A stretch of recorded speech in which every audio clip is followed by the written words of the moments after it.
Good afternoon, social media. Yeah, I'm sitting here just adjusting my pain pills. Uh, Get some new, not really pills, it's just medication to help with my PTSD, all my other problems, my nerve damage, my spinal injury. Uh, Lucky today I can feel my fingertips. That means I can feel from my neck down. It's awesome. Um, if I was in a relationship with a woman right now, she would be feeling something that yes, I don't. It doesn't bother me. I don't even care. I don't get crazy when I talk when I'm joking around like that. But it's cool. Because after my accident for 9.5 months, I couldn't feel certain parts of my body, and I didn't know. I didn't know if I was ever going to be able to do that. But I can. I don't. That's why I don't just sleep around all the time with a woman. I earned my body. I did the work. Not every woman earned the body. I didn't earn, their, they didn't earn mine. You understand? I'm not a whole. I'm not trying to be, whatever people. I don't know. I don't even know the terminology though. Doesn't matter. But anyway, no butts anyway, because I don't do butts. I don't even smack butts anymore. I haven't even smacked a lady's butt in I don't even know how long. Last time I cuddled with a woman, I cried in the woman's arms, and we made love for like at least 2 hours. But that was September 2020. That was, Rich. It wasn't right because I wasn't divorced yet. It was 3 months after I filed for divorce. Uh, I don't know. I wasn't trying to do anything like that. But it happened. Just that small level of affection affected me where I did something, that was out of my comfort zone. It felt good, but it's something that probably should have waited another week or two, got to know each other better. But I'm not going to say it wasn't good because we have talked 3, 4 weeks every weekend before that, So, not like we were strangers or anything like that. We knew each other, I don't know. I don't know why. I'm not reminiscing about her or anything, but she was a musician. She played keyboard. She sang opera. I think she learned in New York. Opera singer. I forgot. An opera singer was her mentor. I say that mentors because I want to thank a lot of people right now. Because right now I'm just doing some cooking for my mother, my father, and my other people, and I got a little creative. I got to change this commercial. I don't mind commercials. Understand people got to pay their bills. I'm gonna cry during the song. Anyway, I want to thank my mentors. Especially the ones that helped me cook at the Goodwill Industry. There was Rock was my supervisor. I remember when he handed me after my serve safe. The I think my supervisor's name was Patrick at the time. He was proud when he ordered my chef uniform, because they knew I didn't see very well and things like that. My health was bad and everything, but I did it. I pushed through that. I learned, passed my serve safe and everything. But I had good teachers. And the boss Rock and then Karen, she was my supervisor. She was a sous chef from somewhere. She taught me a lot. She taught me to make my own different types of pastries. And then I had a mentor. Her name was Gail. Her and I even talked about opening a food truck. I remember seeing her at Burlington Coat Factory or Burlington, whatever it was called. I don't know. I forgot. I don't know its name now. But I was an employee there, and I seen her. I talked to her about that. I asked her if she got a food truck. She said she had, and I said I hadn't either. I had, at the time I had 2 full-time jobs. And I cooked. I cooked for my parents, but I didn't cook for anybody. I didn't have money to cook for. No one wanted to eat my food, so my mom and dad. And then my mom and dad got surprised. They said, "You can cook?" I said, "Hmm." I learned from good people. And then there was Jeffrey Moss. I gotta bless the man. I was there twice when the man he was an army vet, and he had 2 mini strokes when we were there. I remember. It was that was the time. I know he was scared, and But he taught me Southern cooking. I think Jeff was from the South, but he was an Army vet. He taught me Southern cooking, and other people. And then there's a few other people. And Miles taught me a few things, and Miles is the man can build his own ukuleles, guitars, everything, violins. The man builds his own instrument. He's a musician. I know every place I've worked at, I've always talked with at least one musician my entire life. You know, I don't know. Even when I was 16 years old, first time I learned about overtime was at Denny's. 16, I was making overtime. You know, because I was into music and I needed to get things. And they told me, you know, I didn't know what overtime was. So I went and I stayed extra because I was younger than the older guys. They wanted to go hang out on the weekends, go do a party, chase women and things like that. And I was like, you know, I was like, well, I don't care. You're just washing dishes anyway. So we just turned music on, dance, wash dishes, got paid. You know, and I seen that time and a half. I said, what is time and a half? He said, well, if you work over 40 hours, you get, you know, time and a half for every hour we work. I said, really? I like that. So I started asking for it, and they wanted to go out anyway. So, you know, I got time and a half. I was 16 during the summer because there was, you know, labor laws or whatever. You know, during the summertime, I could work as many hours as I could. And when school started, I had to quit my job because I couldn't. I had music, sports, church, and all kinds of other things. You know, so I had to. I had to start. You know, I've been in that situation before where I was, you know, I was at college full time, Davenport University. You know, I was a full time single father. I was helping the communities and things like that, and I had to choose. I was working part time, but I had to choose. You know, schooling or you know or other or get work that you know I could you know at least not you know have to sacrifice you know my mentality because I didn't have time to sleep or things like that. So I dropped out of school. But I didn't do that without replacing it with something. So I just started singing again. And I said, I said, you didn't lose it. I said, yeah, you know, people say, you know, we find ourselves. I was never lost. God knew where I was the whole time.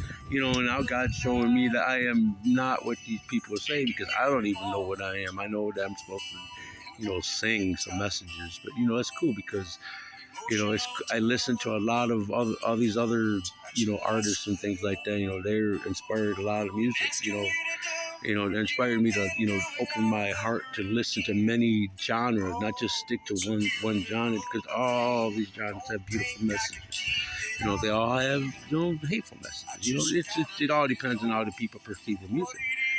You know, if they want to know what a song means, ask the artist. They give interviews. I know I watch these interviews. They're amazing. You know, I understand what a lot of them go through, you know, especially with diseases and all that. But it's good though. They don't put those messages out there for people to understand them or to sell them or whatever, or for PR things. Some dude use that, you know, for, you know, personal, or what do you call it, public relations or whatever. They use that, you know, most of them don't. Most of them that, you know, do that, you know, that actually cry on camera. There's many artists I've seen the interviews. I mean, I knew about the lemon thing because of Ronald Isley did an interview years ago. Dude, he had like it wasn't water, but he had lemon in there, and he said to use the lemon to keep the throat clear, like lemon water. I used that, and then I found out, you know, it helps, you know, tighten skin. Lemon water does lemons. Lemons is lemon water. A certain amount, you know, it gets hydrates the skin and it, you know, tightens the skin. You know, it hydrates. Yes, it does. I know they say it doesn't, but lemon water hydrates the inside of the body as well. Anyway, these are just like the experiments I did. When I had my duplex 2021, I did a lot of experiments like that. You know, lemon water was my biggest help because, you know, I lose my metabolism was faster, so I lost weight quicker because I needed to gain weight for certain things. I was doing certain experiments. I was my own test dummy, whatever. But I was doing experiments and research for different diseases. I it wasn't really cancer or things like that, but it's just like certain things, that I had been diagnosed with.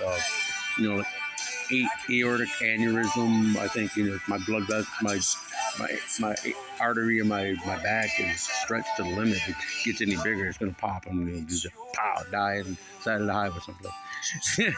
Been there, done it. I did dehydrated on the side of the highway in Amarillo. Was lucky that I had got contact with my aunt Anna before that, and I made it though. I got to thank the angel nurse in San Antonio. I think I seen a vision the other day that she might have even had to give me mouth to mouth. It's scary. That's why after that day for a month, all I remember is Sade, the Kiss of Life. That song, it's an awesome song. I like Sade. Some of those things. I like. I play saxophone. I like jazz. I like that type of music. I like all kinds of type of music.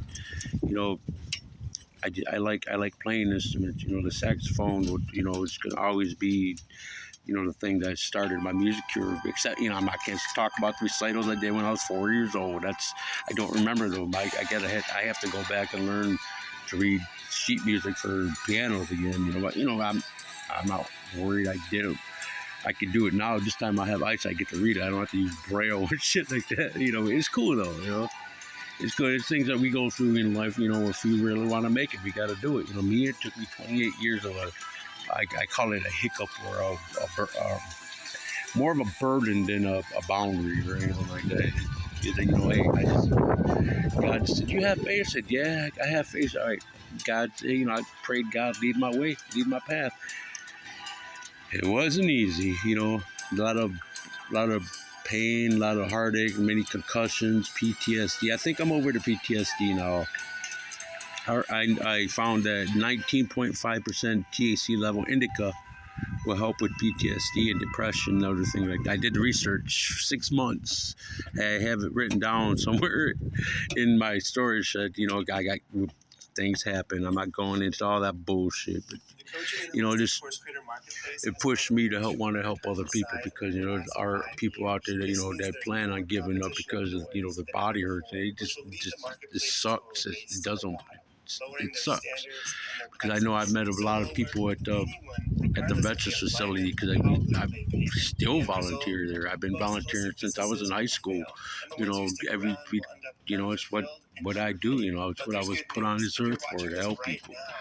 But now it's time for me to help myself because I've helped people for a lot of years, and I made sure I help people love themselves up. I didn't do the work. I just made them. I pushed them, showed them the ways, so that way they can go do it. So that way, I can go do my thing. I gotta go do my thing because it's time because I know I don't want to. I don't want to die of aortic aneurysm. Today, I know I'm not shaking or anything like that, but I haven't. Today is day 3 of me not smoking cigarettes. I'm doing it. It's not easy. But I haven't drank in a few days. Whatever. I don't give a shit. But I plan on all 3 of those. Plan on not smoking weed because I got to get edibles, and that'll help with nerve pain. I'm hoping that I don't know. I haven't done an experiment. I have no idea. I'm gonna do the experiments myself, but I'm gonna try it. 19.5% indica. I don't think the strain matters. I don't know. That's the experiment I'm doing right now to find out the correct strain of 19.5 to help PTSD, nerve pain, glaucoma, all kinds of other things.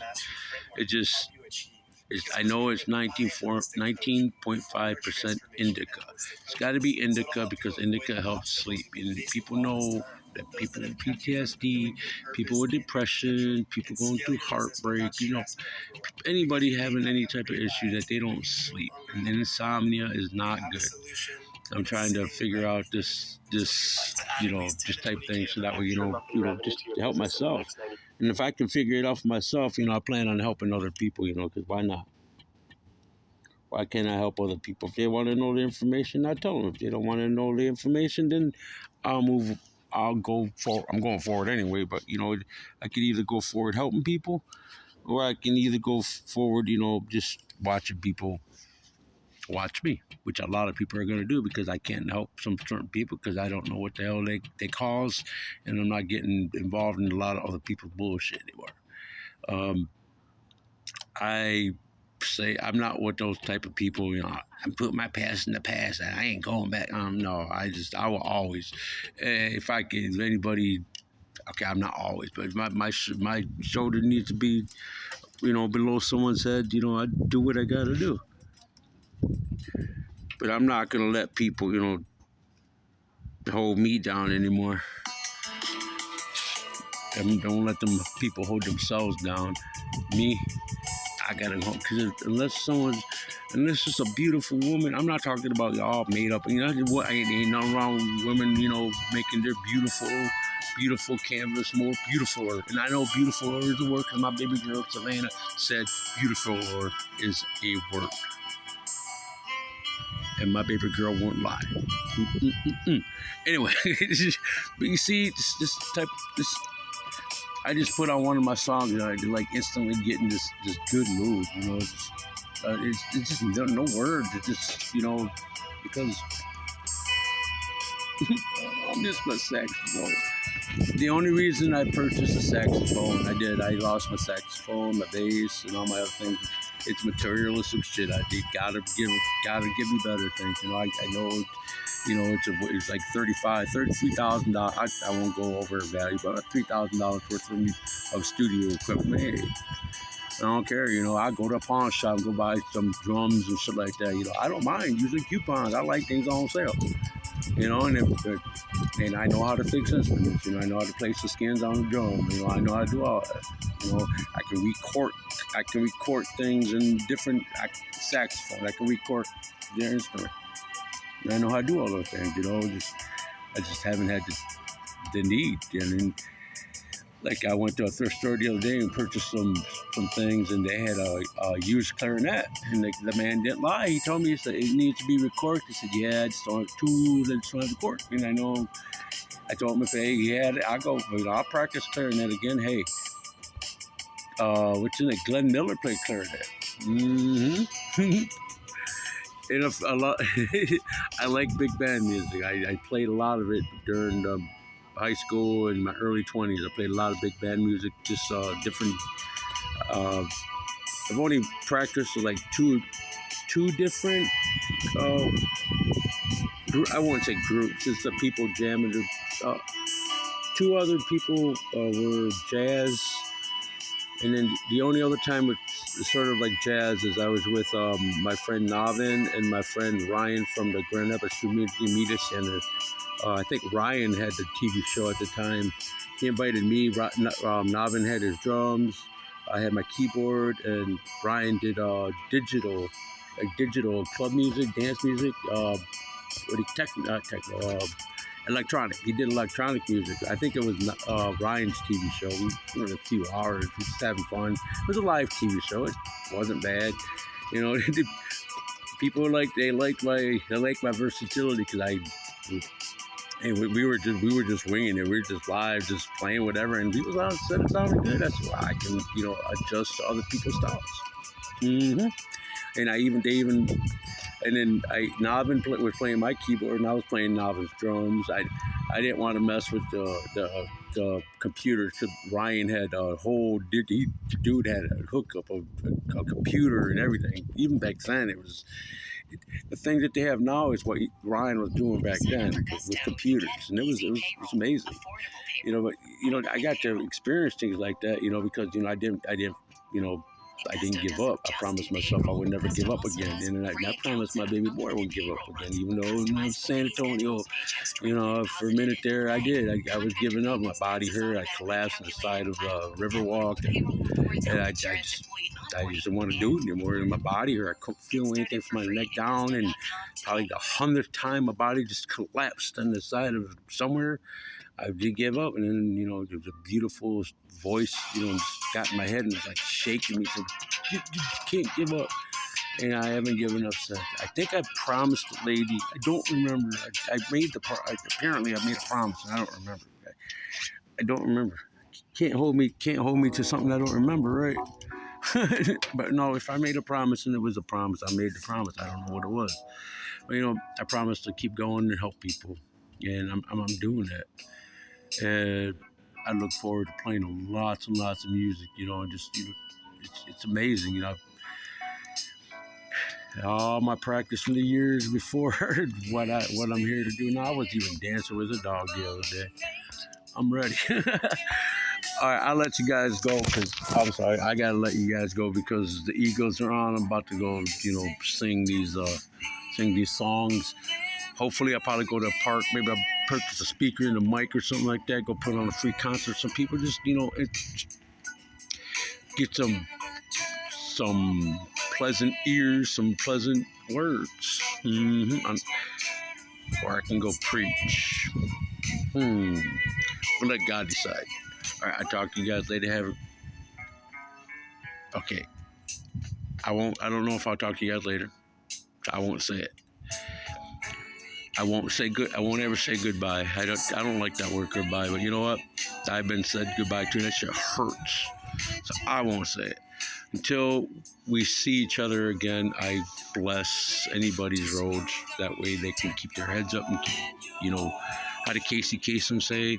Keep your head up and keep reaching for the stars. Peace.